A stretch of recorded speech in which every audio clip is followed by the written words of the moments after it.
अब देखिए चैप्टर 5 में जो नेक्स्ट टॉपिक है वो नेक्स्ट टॉपिक है total factor productivity and growth accounting.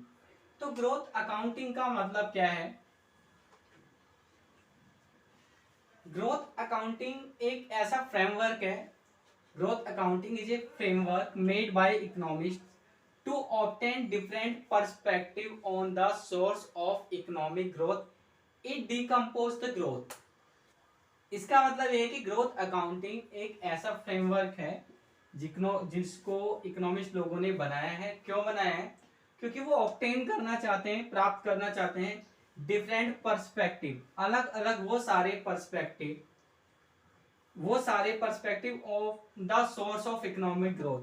यानी वो उन सभी सोर्सेस को, उन सभी पर्सपेक्टिव को पता करना चाहते हैं जिनकी वजह से इकोनॉमिक ग्रोथ हो रहा है, और उन सभी पर्सपेक्टिव को डिकम्पोज करना चाहते हैं। यानी जीडीपी किन किन चीजों की वजह से हो रही है उनको जब डिकम्पोज करेंगे, उसको डिकम्पोज करने का जो एक फॉर्मूला बनाया गया है, फ्रेमवर्क बनाया गया है, दैट इज ग्रोथ अकाउंटिंग। बहुत सिंपल सी डेफिनेशन है, पढ़ते याद हो जाएगी। अगर पेपर में क्वेश्चन आए व्हाट इज ग्रोथ अकाउंटिंग, तो सबसे पहले डेफिनेशन देनी है। Growth accounting is a framework made by economists to obtain a different perspective on the source of economic growth. It is decompose the growth. अब growth को decompose कैसे करते हैं ये समझ लीजिएगा। तो देखिए इसके लिए हम लोग क्या करेंगे, हम लोग एक कोप डगलस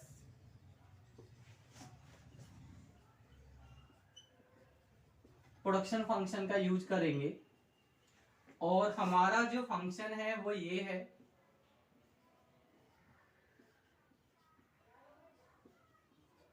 पहले इस इक्वेशन को समझ लेते हैं। ये इक्वेशन क्या है?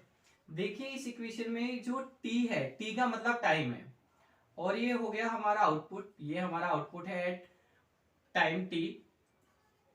ये है हमारा टोटल फैक्टर प्रोडक्टिविटी। LT का मतलब है लेबर फोर्स। KT का मतलब है हमारी capital stock. One more thing, ये सब टाइम टी पर है, वो मैंने लिखा नहीं है, ठीक है, वो सब लिखा हुआ है किताब में। अब यहां पर अल्फा 1 माइनस अल्फा है, और यहां पर अल्फा है, ठीक है। अब ये अल्फा क्या है? अल्फा है diminishing returns to scale parameters, ठीक है। अब एक बात और देखिएगा, लेबर के ऊपर है 1 माइनस अल्फा, और कैपिटल के ऊपर है अल्फा। अगर आप इन दोनों को ऐड करोगे तो आपके पास आएगा 1। अगर कैपिटल के ऊपर की पावर और लेबर के ऊपर की power according to Cobb Douglas production function 1 आती है, जैसे यहां पर 1 आ गया ना, तो इसका मतलब होता है ये जो इक्वेशन है इसमें कांस्टेंट रिटर्न टू स्केल है।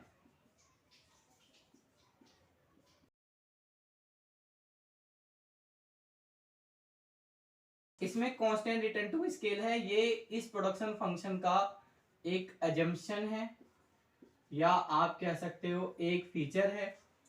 दूसरी बात है, ये माना गया है इस प्रोडक्शन फंक्शन में कि इकोनॉमी में परफेक्ट कंपटीशन है, ठीक है। तो आप यहां तक नोट कर लीजिए, प्लीज स्क्रीनशॉट मत लीजिएगा, वो वैसे ही रखे रहते हैं, आप रजिस्टर में नोट कर लीजिएगा। अब ये इक्वेशन आपको क्या बता रही है? ये इक्वेशन आपको बता रही है कि आपका जो आउटपुट है वो 3 चीजों की वजह से बढ़ सकता है। टोटल फैक्टर प्रोडक्टिविटी बढ़ जाए तो भी बढ़ेगा, लेबर बढ़ जाए तो भी बढ़ेगा, और अगर कैपिटल बढ़ जाए तो भी बढ़ेगा, ठीक है। अब हमें देखना है, इस इक्वेशन को हम ग्रोथ की फॉर्म में लिखेंगे। जब ग्रोथ की फॉर्म में लिखेंगे तो हम लोग देखिए क्या करेंगे, हम लोग लॉग ले लेंगे, taking log both the sides। अब देखिए, जिन लोगों ने 12th क्लास में या स्कूल लेवल पे मैथ पढ़ा है उनको पता होगा, जिन लोगों ने मैथ नहीं पढ़ा है वो थोड़ा ध्यान से समझना। जब इस इक्वेशन में log लेंगे, log को आमतौर पे हम लोग ऐसे लिखते हैं, बट एक नेचुरल log होता है जिसको ऐसे लिख लेते हैं। यहाँ पर हम लोग log को ऐसे यूज करेंगे। तो जब आप लेफ्ट हैंड साइड पे log लोगे तो इसके आगे आप log लगा देना, ये log का साइन है, ठीक है। उसके बाद जब आप राइट हैंड साइड पे log लोगे तो देखना यहाँ पे तीन चीजें मल्टीप्लाई में, पहली चीज, दूसरी चीज और तीसरी चीज। यहाँ पे ये मल्टीप्लाई में है तीनों चीजें। तो जब हम log लेते हैं तो क्या होता है, log लेने के बाद जो जो चीजें मल्टीप्लाई में थी वहां पर प्लस आ जाता है और सबके आगे आ जाता है log, ठीक है। सॉरी, ये उसके बाद log का एक और रूल होता है, वो ये होता है, log के साथ ये जो l है, मतलब कोई भी चीज log के साथ उसकी अगर पावर है तो वो पावर आगे आ जाएगी। तो इस हिसाब से ये आगे आ गया 1 माइनस अल्फा। अब ऐसे ही यहाँ देखिए log का रूल होता है, log के साथ जो वैल्यू है उसकी जो भी पावर होगी वो आगे आ जाएगी, ठीक है। तो ये हो गया हमारे पास, ये इक्वेशन हमारे पास आ गई है। अब देखिए, आमतौर पर ऐसा देखा गया है, जितनी भी डेवलपिंग कंट्री होती हैं वहां पर जीडीपी में लेबर की वजह से जो ग्रोथ होती है वो 2/3 होती है, और कैपिटल की वजह से जो ग्रोथ होती है वो 1/3 होती है। आउटपुट में कैपिटल की वजह से जो ग्रोथ होती है वो 1/3 होती है, लेबर की वजह से जो ग्रोथ होती है वो 2/3 होती है, और ये अल्फा की वैल्यू होती है। तो अल्फा की वैल्यू कितनी है, 1/3। तो 1 माइनस अल्फा की वैल्यू क्या आ जाएगी, अगर आप 1 में से सब्ट्रैक्ट करोगे 1/3 को तो कितनी आ गई, 2/3। तो अल्फा की वैल्यू हो गई 1 और 1 माइनस अल्फा की वैल्यू हो गई 2/3। ऐसा आमतौर पे डेवलपिंग कंट्री में होता है, लिखा भी होगा आपकी किताब में कि इसको 1/3 क्यों लिया है, इसको 2/3 क्यों लिया है। तो हम क्या करेंगे, इसे हमने ऐसे ही लिखा रहने दिया है, ये ऐसे ही रहेगा। 1 माइनस अल्फा की जगह आप वैल्यू पुट कर लोगे 2/3, और 2/3 की वैल्यू क्या होगी, डिवाइड करोगे तो 0.67 आएगा, ये ऐसे ही रहेगा। अल्फा की वैल्यू 1/3 है, 1/3 को डिवाइड करोगे तो 0.33 आएगा, और ये ऐसे ही रहेगा। अब ये इक्वेशन कह क्या रही है आपसे, इसका इंटरप्रिटेशन समझ लो, चाहो तो लिख लो। ये वैल्यू है growth in output, growth in output. एक और चीज, log लिया है, log का मतलब ही क्या है।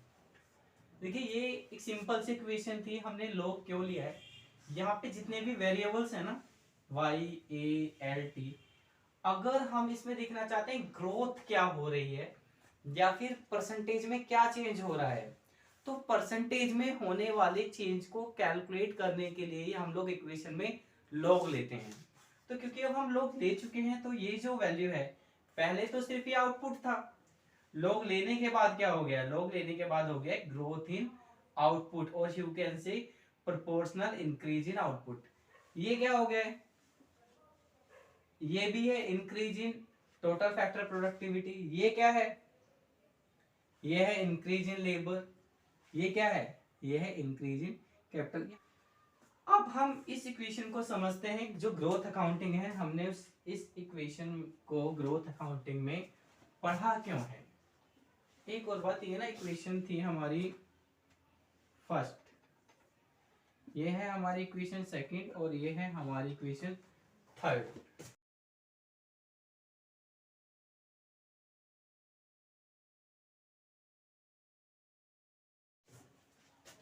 अब देखिए, ये इक्वेशन आपको क्या बता रही है, ये इक्वेशन ये बता रही है, सबसे पहले हम इसको डिकम्पोज करेंगे। अगर हम इसको डिकम्पोज करेंगे तो ये इक्वेशन ये बता रही है कि जो हमारा आउटपुट है, आउटपुट में जो ग्रोथ है वो तीन चीजों की वजह से है। पहला चेंज इन, देखिए डेल्टा, डेल्टा का मतलब चेंज है, change in total factor productivity, change in capital, change in labour. ठीक है, तो एक एक करके हम लोग समझेंगे। सबसे पहले हम लोग समझेंगे ग्रोथ इन आउटपुट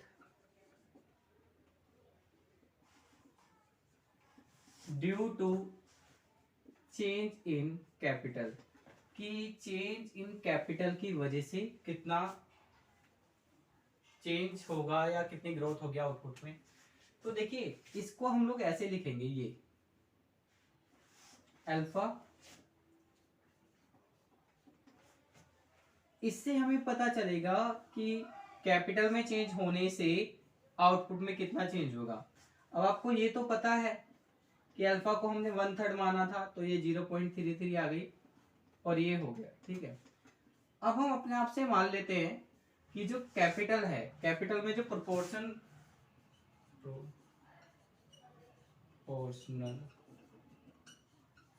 इंक्रीज है, इंक्रीज इन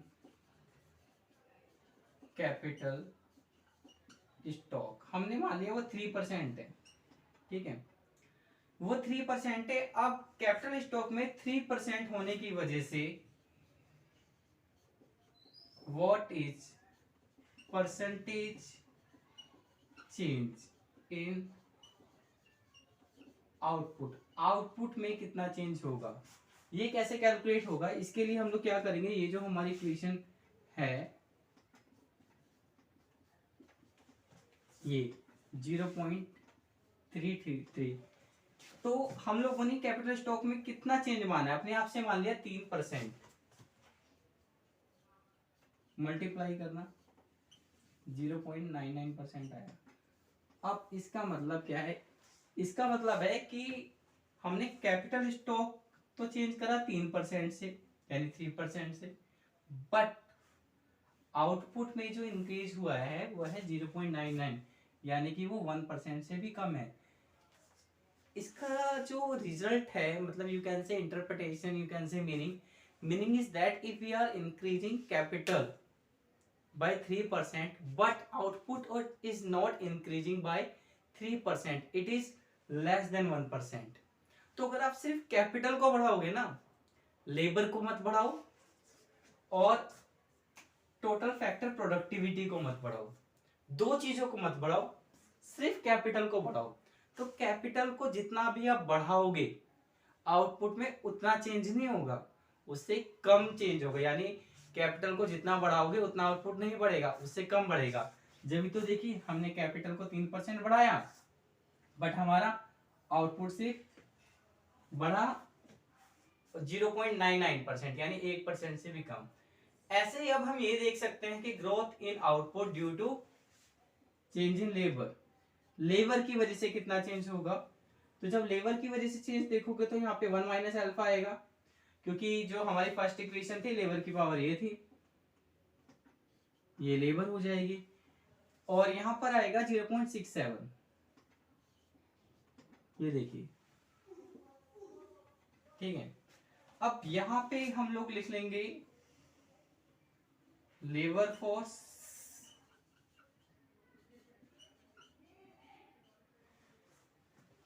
तो लेबर फोर्स में चेंज होने की वजह से हमें देखना है आउटपुट में कितना चेंज हो रहा है। तो देखिए इसको कैसे कैलकुलेट करेंगे कि 3% लेबर में इंक्रीज होने से आउटपुट में कितना चेंज होगा। हम इसको ऐसे कैलकुलेट करेंगे, ये 0.67 रहेगा, मल्टीप्लाई करेंगे 3% से, तो ये आएगा आपका 2.1%। अब इसका क्या मीनिंग है, इसका मतलब यह है कि आप कैपिटल नहीं बढ़ा रहे हो, आप टोटल फैक्टर प्रोडक्टिविटी भी नहीं बढ़ा रहे हो, आप सिर्फ लेबर बढ़ा रहे हो आउटपुट को बढ़ाने के लिए। तो अगर आप सिर्फ आउटपुट को बढ़ाने के लिए सिर्फ लेबर बढ़ाओगे, तो लेबर बढ़ाओगे तो 3% से, पर आउटपुट उतना नहीं बढ़ेगा, उससे कम बढ़ेगा। ठीक है, अब जो तीसरा हमारा जो रिजल्ट है हमें पता होना चाहिए वो ये है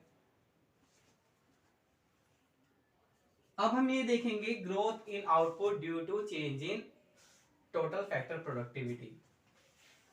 तो टोटल फैक्टर प्रोडक्टिविटी तो ये है, इसके आगे कुछ है नहीं।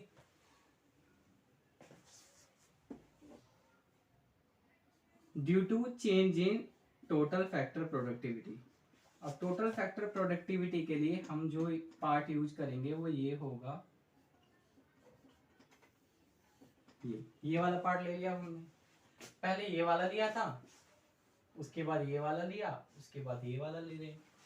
तो अब इसका क्या मतलब है, अब हम देखेंगे proportional increase in total factor productivity, कि हम लोगों ने अपने आप से ये मान लिया है कि टोटल फैक्टर प्रोडक्टिविटी 3% से बढ़ रही है, तो आउटपुट में कितना चेंज होगा। तो आउटपुट में चेंज होगा, इसको हमने 3% मान लिया है, उसके आगे कुछ है नहीं, तो 3% ही हो गया। अब कंक्लूजन पे आते हैं। कंक्लूजन ये है, आपने लेबर को बढ़ाया, जितनी परसेंट लेबर बढ़ाई उतना परसेंट आउटपुट नहीं बढ़ा, उससे कम बढ़ा। आपने कैपिटल को बढ़ाया, जितना परसेंट कैपिटल बढ़ाया उतना परसेंट आउटपुट नहीं बढ़ा, उससे कम बढ़ा।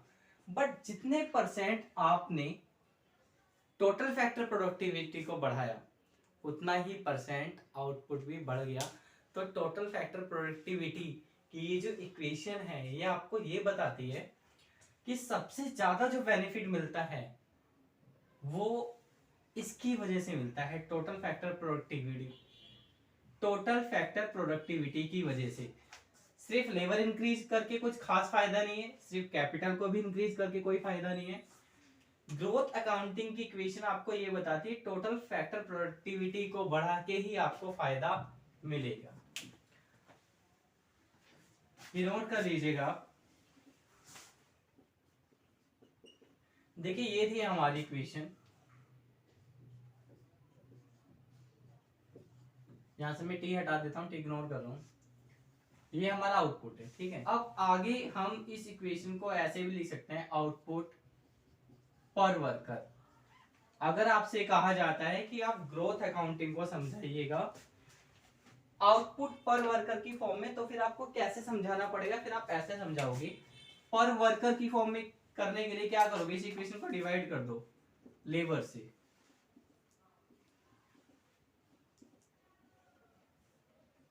ठीक है। इसके बाद ये वैल्यू ऐसी ही रहेगी, ये L रहेगा। इस L को आप नीचे ले आना, और जब आप इस L को नीचे लेके आओगे तो देखिए क्या होगा, पावर चेंज के साइन चेंज हो जाएंगे। पहले था 1 माइनस अल्फा, 1 प्लस का था, अब 1 माइनस का हो जाएगा, और ये जो अल्फा माइनस का था ये प्लस का हो जाएगा। जिनका मैथ साउंड नहीं है भाई वो इस बात को ठीक से समझ लो, ठीक है। अब क्या करेंगे, इसकी पावर कितनी है, इसकी पावर कुछ भी, इसके ऊपर कुछ भी पावर आपको नहीं दिख रही है, यानी इसकी पावर है 1। जब कुछ भी पावर नहीं होती है तो 1 होती है। वैसे तो बहुत बारीक बात है, आप लोग एमए में पढ़ रहे हो तो आपको इतना पता ही होगा। और दोनों मल्टीप्लाई में तो उनकी पावर हो जाएगी ऐड। इसकी पावर 1 है, पावर ऐड हो जाएगी, ऐसे हो जाएगा, ये दोनों हो गए कैंसिल। आपके पास आया 1/L is equal to A और K/L। अब देखो K के ऊपर भी पावर अल्फा है और L के ऊपर भी पावर अल्फा है, तो आप इस इक्वेशन को ऐसे लिख सकते हो, तो दोनों के ऊपर सेम पावर होगी ना, तो उसको ऐसे लिख लेना। ये इक्वेशन हमारे पास आ गई है, ठीक है। अब ये तो हमारी इक्वेशन आ गई है आउटपुट पर वर्कर की। अब आपसे पूछा जाए, अगर पूछे कह दे, आपको बताना ही पड़ेगा, पूछे ना पूछे एक एक बात तो वो बताएगा नहीं क्वेश्चन में, ठीक है।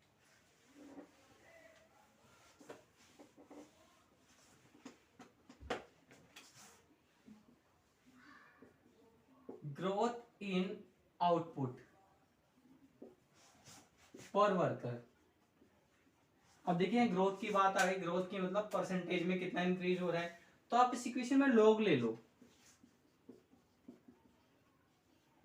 Taking log both the sides, ये हो जाएगा आपका। ये लॉग कब लेना होता है, जब ग्रोथ देख रही हो, ठीक है। और ये हो जाएगा देखिए A ये दोनों मल्टीप्लाई में थे, यहाँ जाएगा प्लस के अपॉन एल इसकी पावर अल्फा।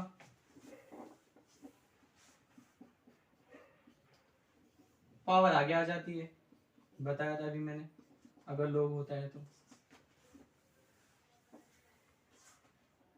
तो हमारे पास आ गई इक्वेशन ये।